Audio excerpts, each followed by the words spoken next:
This is episode 313 of The Amy Ahlers Show. I'm your host, you guessed it, Amy Ahlers. And this show is especially for powerful, high-achieving, rising, established women leaders that are ready to stop being so hard on themselves so they can make their greatest contribution.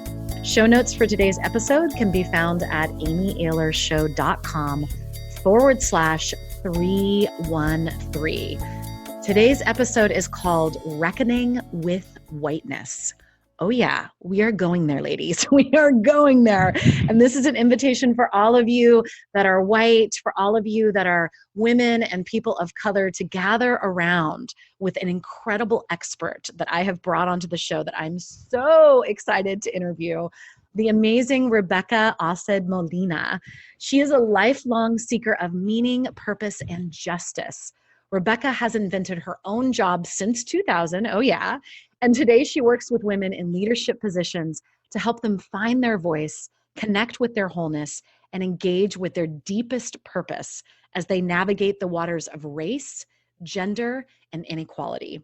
Rebecca serves on faculty at Leadership That Works, an accredited coach training program, and facilitates a course on interpersonal dynamics at, the slacker school called Stanford Graduate School of Business. When not coaching or consulting, Rebecca can be found dancing at Rhythm and Motion, lost in a novel, or cheering on her teenage kids on the basketball court or in the dance studio. Her website is Rebecca-acedmolina.com. And she also has a fantastic program called Authentic Solidarity Leadership Program, a program for white anti-racist women. And I am so excited and delighted to have her here on the show today to dive into the deep waters of this topic of reckoning with whiteness. Rebecca, thank you so much for being willing to come and be on the Amy Ahlers Show to talk about this important topic. Thank you, Amy. It's my honor and pleasure to be here with you and to talk about this with you and your listeners. I'm thrilled. Yes. Well, let's dive in. I'd love for you to share a bit of your background of what's really inspired you to dive into this topic. And by the way, everyone, I highly recommend checking out Rebecca's website and her program, and also checking out her incredible articles on medium.com. She's written some doozies over there that I have just been diving into. So I just wanted to give a shout out there. But go ahead and tell us a little bit about your background and what's inspired you. Oh, gosh. Well, let's see. My background, I've been working in nonprofit social change work for about 20 years. As you said in my bio, I pretty early on decided that I wanted to kind of do my own thing. Mm-hmm. I was pretty, one of the first things that stood out to me when I first started working was actually how dysfunctional the relationships within organizations were. And it's particularly even in a nonprofit where like the mission is around change and equality and justice and like all of these beautiful values, but then seeing that the dynamics inside the organization just didn't really line up with that mission. So I've often just found myself in the role of facilitator, thought partner, critiquer, and I just have always, I think, been a visionary and an optimist at the end of the day, and really wanting more for organizations. Like, this can't be like this. Come on, guys and women and everyone. Like, This is not cool. This is not what we're about. We can't treat each other this way. We need to be more honest with each other. We need to be more encouraging of one another. And we need to challenge each other and call each other out when needed as well. So that's kind of how I got my start in this work. Yeah, well, and I love what you just said, because I think that most of the women listening have had that experience, and certainly I have, as someone that's in the self-help author world and personal development and business development world, where, people are writing these amazing books about compassion or incredible books about, feminine leadership or books about authenticity. And then you meet them and they're a total asshole, excuse my language, but there's like a total dissonance. And whether it's Yeah. one individual or, like you said, in the nonprofit sector and inside companies where, maybe they're a, Mm-hmm. triple bottom line company that's really looking at how they're impacting the planet and how they're impacting profits and people and all of these things. And they're talking that talk, but they're not walking that walk. What's up with that? Why do you feel like that is so prevalent inside organizations? Yeah, I mean, it's a question I've grappled with for many years. Yeah. I think a lot of it's fear. Yeah. I think a lot of it too, we talk about, there's a lot in the kind of collective consciousness right now, which I think is actually really helpful and really good, around white supremacy culture. Yes. And it's this idea, that there are certain habits that are promoted by the dominant culture, which is, mostly male, white, heterosexual. And it's just been ingrained in us for so many hundreds of years that things like competition, perfectionism, scarcity, just are so entrenched, and that there's this sort of subconscious sense that unless we outdo person over here on our left and show off and are better than, this person, that's the only way I'm going to belong or feel legitimate or feel good about myself, feel successful, if I outdo somebody. And I think that finally now organizational leaders, at least the ones on the cutting edge, the ones that I'm working with, are really questioning that. And it's an opportunity for us, when we look at diversity and equity and inclusion, not only is it an opportunity for us to find each other again and meet each other and connect on a different level, but it's also an opportunity for all of us to kind of let go of these habits that haven't been serving anyone. Not only are they harmful for people of color, for women, for people who don't have the same credentials or, letters after their name, but really practicing these habits of competition and perfectionism and scarcity, it's damaging to all of us. Yeah. Yeah. And so for you, when you go inside an organization and when you also work with people like in the Authentic Solidarity Leadership Program that you have, what are you Mm-hmm. really finding are the key things, like the kind of the symptoms that the white supremacist culture is really dominating inside those companies or even inside individuals? Mm-hmm. Mm-hmm. I mean, I think that there's a sense that, if, for example, people who are coming into the Authentic Solidarity Program are coming in with an intention around taking a stronger stand around equity. Maybe Mm-hmm. their organization has an initiative that they want to be a part of. Maybe they're just sort of seeing the writing on the wall, like, if I don't get on this and figure this out, I'm going to be out of a job. Mm-hmm. Or maybe there's just an internal yearning and desire to really take their work and their own values, to another level. And they're sort of seeing that they've gotten stagnant, in that Mm-hmm. area. So that's sort of some of the reasons why people come in. Yeah. And then once we create trust, and even in the conversations that I have with people before they commit to the program, I hear things like, the basic thing of, I'm scared I'm going to offend somebody. I'm Right. scared I'm going to say the wrong thing. Right. Or who am I to be a leader? I'm not an expert on this. So I'd rather just step back and let somebody else lead. Yeah. Or maybe this is like, am I biting off too much more than I can chew? Like, I'm not a diversity, equity, leader. I'm dedicated to innovation, or I'm dedicated to strategic planning, or whatever it may be. There's this sort of tension between, like, I think underneath it, who am I to really be a leader around equity and inclusion? Well, and I think, When in fact, we need everyone to step it up, right? right. Well, and I was just going to say that it feels like, myself being a privileged white woman, cisgendered, right? I'm in a heterosexual, I have like the 2 kids and the white husband, and here we are, this little white family, right?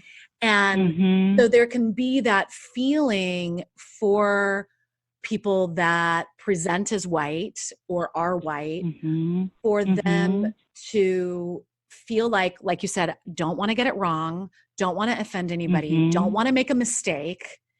And shouldn't we be having people of color be the ones to teach us? I know, and this is something that in your great article on Medium around why so many of the diversity and inclusion programs and equity programs fail. And will you just talk a little bit about that and about that distinction that you've been making around kind of the 2 different camps that exist around diversity and yeah. Right. So the two camps that I see, there's probably more, but at least there is this kind of dichotomy that I see in this work. So there's this one camp of folks that say, you know what, these diversity programs, these workshops, these initiatives, they're all about shame and blame. No one's going to want to sign up for that. Particularly, the white people who need the message the most are, just not going to voluntarily step in and be ripped to shreds. So we need to make these kinds of conversations safer. That's kind of one camp. And I'm exaggerating a little bit, but that is certainly something that I hear, right? Yeah. And then on the other side, there's like this other, no, white people are too fragile. They need to toughen up. They need to wake up. They need to take action. And unless you are, on the front lines with me, you're not doing enough. And, there's what happens then, I think there's some truth in both of those camps. First of all, I will say, I do personally believe that psychological safety is a key component to learning. As I also believe that we all, those of us with privilege in particular, we have to take risks. And we have to leverage our privilege for good. We can't just talk. We can't just share our values or encourage, say that we support people of color without taking frankly, some personal and professional risks if we really do want to be part of the solution. And it's a shame that there's this sort of back and forth between one camp and the other, and each one kind of critiquing the other. And actually what I feel like is a kind of missing piece is an opportunity for, it is an opportunity, it's been a missed opportunity for many years for white people to do the kind of deep emotional work of really reckoning with the privilege that we have and really the horrors of our past, because it is a tragedy what has happened in this country. It is a tragedy what our country is built on. And the thing is, like, if we're really going to face that, of course we're going to have an emotional reaction to that. Now, do we want to ask people of color to sit there and listen to that? Absolutely not. Absolutely not. No. Right. No. So it needs to be in a separate space. It needs to be on our own time. We need to take the initiative, organize it. Like, one of my colleagues, a participant in another program I do, a woman of color, she was, she said it so beautifully recently. She was like, I really want you all to do your work, talking to the white folks. I really do. I support your healing. I support your growth. I want you to do all of that. I just don't want to have to watch it. Yeah. Like, I don't. And I get that. Yeah. And so because people haven't seen you, you are also a white woman. I just realized we hadn't actually said that. Yes. Right. That's right. I do identify as white. That's right. Yeah. And so, I think that there's something really valuable. This is why I think Authentic Solidarity is so powerful because it is a program for white anti-racist women. And I know that in the personal development, self-help world, there has been a lot of articles, and I'm sure you've seen and read a lot of them, Rebecca, about the spiritual white women out there, which I'm a spiritual white woman. And I've been really paying attention to the calling out of spiritual white women that are, quote unquote, love and lighting, and saying, oh, love and light, thoughts and prayers, this and that, blah, blah, blah. But then we're not doing our work. And so really feeling with the work that you're doing and other leaders, in the communities are doing, of saying, let's reach out our hand and gather together to say, what is the work that we need to do? And let's roll up our sleeves and actually get down to it. Yeah. Yeah. And many of the women that have expressed interest in this program have said, wow, I've been trying to do this alone. I've been trying to figure this out. And I've been doing my work, but I've been trying to do it alone. Yeah. And the opportunity to actually sit down with other white identified women who are also committed to, making change in the world, but also making change within themselves. And to do that in a place that is supportive and encouraging, but also like committed to action, and we're going to lovingly hold each other accountable, is such but to do it in community and to not feel like I have to do that alone has been such a need that I kind of knew that was out there, but it just gets getting repeated over and over and over again. And it's part of that white supremacy culture of trying to, be an individual, figure it out. Don't, demonstrate that you don't know what you're talking about. Do your work first and then go out there and be public about your values.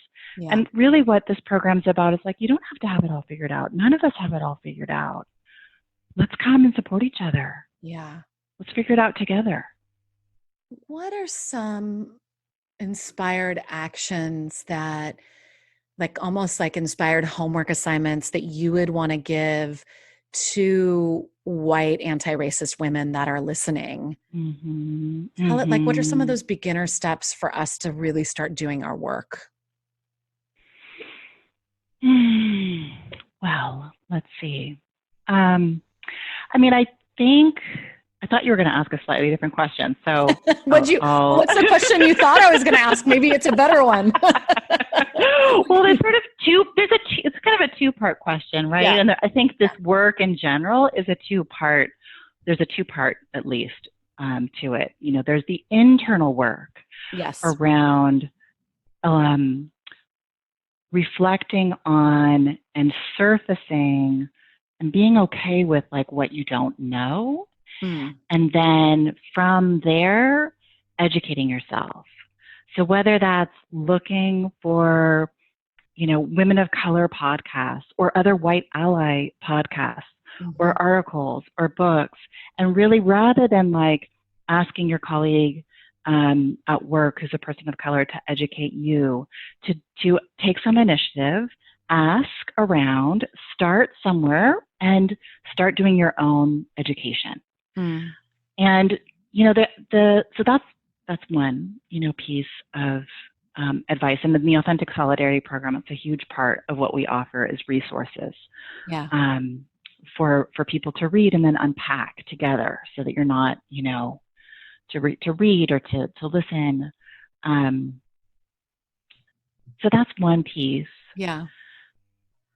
And then I think that there's another piece around, so there's the internal work, and then, one of the great antidotes to guilt, and I'm just going to say it, most of us have some layer or level of white guilt when we're confronted with our privilege. And I know that at least in my field, in the nonprofit kind of mission-oriented work, that's like a bad word. Like no one wants to admit that they have white guilt. Everyone that I know who's like on this path is like, no, I'm past white guilt. I'm taking action. And I think it's important to just notice and be with that feeling of discomfort. And the antidote to guilt really is taking action. So thinking about action on various different levels. Action can be something as simple as, in your home community, at your child's school. Not, I know this has been this is a kind of a vulnerable share for me. Given that I've done this work for so long, sometimes I feel like I've got that. I should know all this. I should be beyond all this kind of narrative in my head that I have to counter. Mm-hmm. And rather than waiting for a person of color, another family in your children's school to be the one to introduce themselves to you and be the one to say, hey, I'd like to get to know you. How about you take the initiative and really reach out to somebody and say, I'm not going to wait. You don't have to make it into a whole charade, but just simply, hey, nice to meet you. Or what do you think about, this year's festival that's coming up?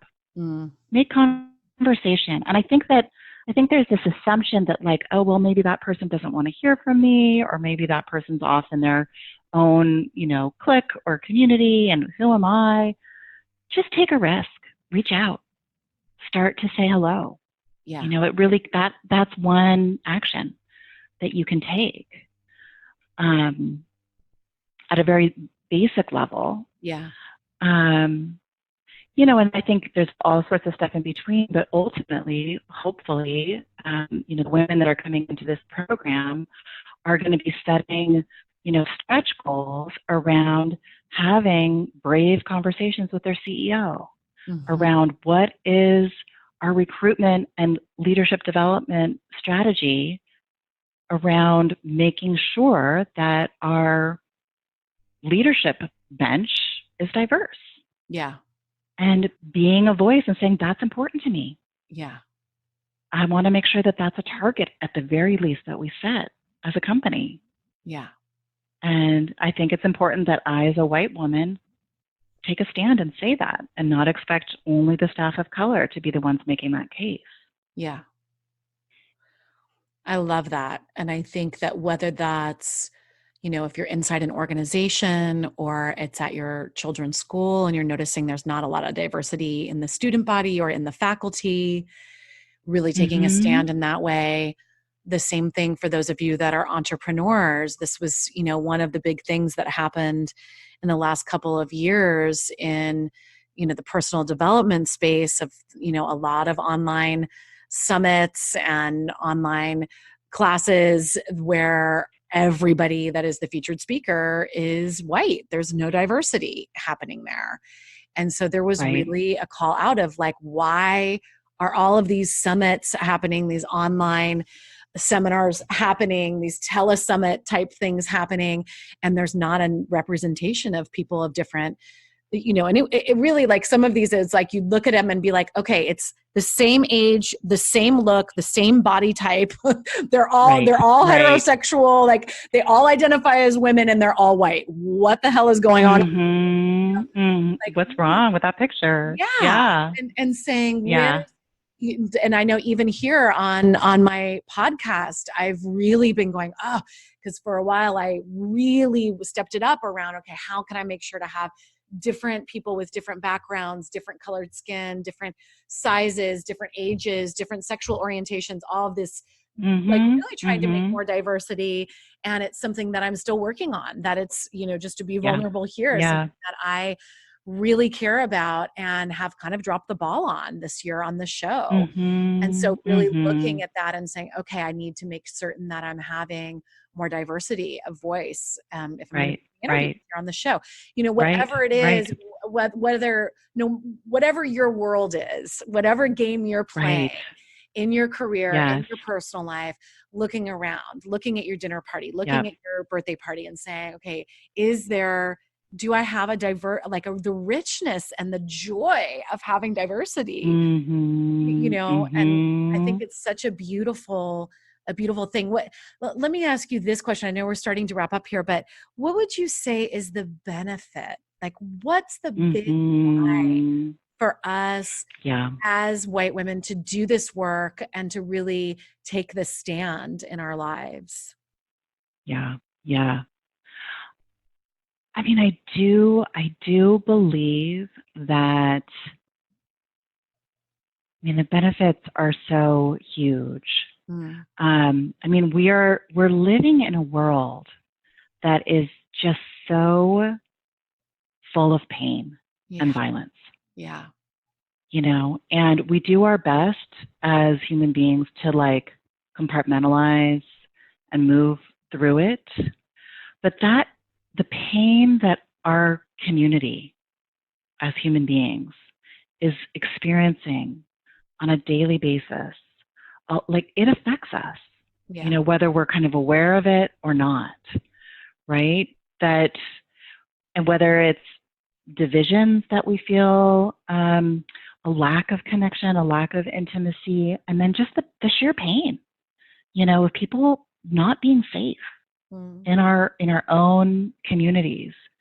And so for me, what I believe is the benefit is to feel as though it is a joy. Like, I do believe that it actually is a great joy to notice the places where I have been blind, or I've looked away, or I've gotten frozen, and say, you know what, I can change. I don't have to have that be my habitual response. I can turn towards somebody. I can say to somebody, you know what, I effed up. I didn't realize it. Thank you for letting me know. And I'm turning towards you to express my appreciation and to make a commitment to change. And the more that we can do that, the closer that we feel to one another, but the more that pain, that collective pain, actually gets healed. Mm. And I think that's a joyous experience. I think it's not something that I feel like, I used to feel like it's sort of a responsibility and something that I sort of like, had to do. And now I just do it because, of course, it feels good Mm. to rid myself of biases, to confront the places that I was blind, and to be able to wake up and to connect Mm. and develop those kind of relationships and be part of the healing that's really needed. Mm. Beautiful. So you can learn more about Rebecca's program for white anti-racist women called Authentic Solidarity Leadership Program at her website, rebecca-acedmolina.com. And that's also in the show notes. And I just really want to encourage any of you that are resonating with this talk to go ahead and book a conversation with Rebecca and her team to talk about the potential of doing the course, because it's something that is so needed. And I'm so grateful that you're stepping up and doing this work, Rebecca, in this way, because I know oftentimes only people inside organizations get the joy of working with you. And I'm glad that you've really opened this up for leaders inside organizations, leaders that are entrepreneurs or thought leaders or coaches or authors or what have you. Just, or people that are stay-at-home moms that are doing their thing and they really want to make the world a better place for their children. Whatever it is that you're up to, there's a place for you here in this work. So I'm going to ask you one final question, Rebecca, that I ask all my guests, which is, what's messy and what's magical about your life these days? Oh my gosh. Yeah. I mean, the messiness is like the same thing, right? The messiness is, it's like stepping out onto social media, talking about race, talking about whiteness. I mean, talk about messy. I mean, that just feels like, I have days where I'm like, really? What did you sign up for? Right. And then the magic is, people turning to me and saying, I had someone say to me the other day, I've been looking for something like this for 20 years. I didn't know how to ask for it. I didn't know what it was that I was looking for, but I read your materials and this is it. This is what I've been looking for. Wow. And to be able to have that kind of impact on someone just that is magic. That is Yeah. definitely magic. So where all the messiness and, the critique and the vulnerability of like trying to, do this is worth it when I get a response like that. Beautiful. Awesome. Thank you so much, Rebecca, for being You're here. welcome. Thank Oh, you. so Thank you, appreciate it. Amy. Oh, so appreciate it so much. And thank you all so much for tuning in. I know that you've taken an action today by listening even to the short Absolutely. conversation. So know that in your heart and allow yourself to really deepen that and to start investigating those places internally and doing your own inner work. And for those of you that are people of color that have listened, I just want to also say thank you so much for listening and for caring what's going Yes. on for us on this side of things as well. And know that I know I'll speak for Rebecca and myself in just saying that we see you and we feel you and we appreciate you so much for caring about that. So with that, I'll just remind all of you to keep embracing the messiness and the magicness of life. Magicness, ooh, that's a new word. The messiness and the magic of life. And to continue to do this work on a deep level and to continue rising and leading. So until next time, it's Amy signing off. Bye-bye, everyone.